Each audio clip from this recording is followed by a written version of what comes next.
यावेळेला half tracker पुन्हा एकदा short arm pull Prathamesh Yashwant पवारच्या एक उत्तुंग आसमानी गगनचुंबी गगनभेदी षटकार।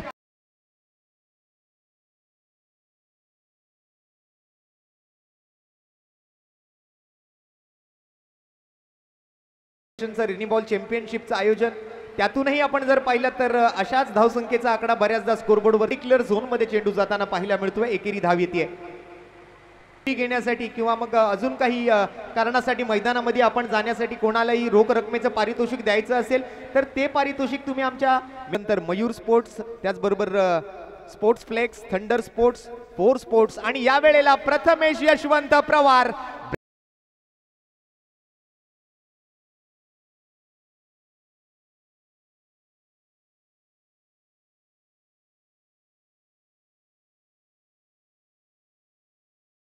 आलेले आहेत आणि सध्याच्या घडीला विक्रोलियन संघाचं मात्र पारड थोडंसं जड आहे।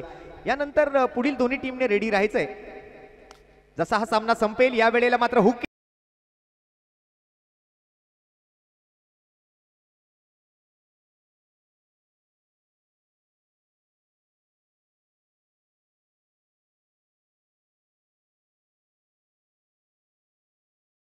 काही चेंडूंचा खेळ आणि धावांचा खेळ 3 धावा गरजेचे आहेत 6 चेंडू मध्ये आणि या फटक्यासोबत मात्र हा सामना होईल समाप्त।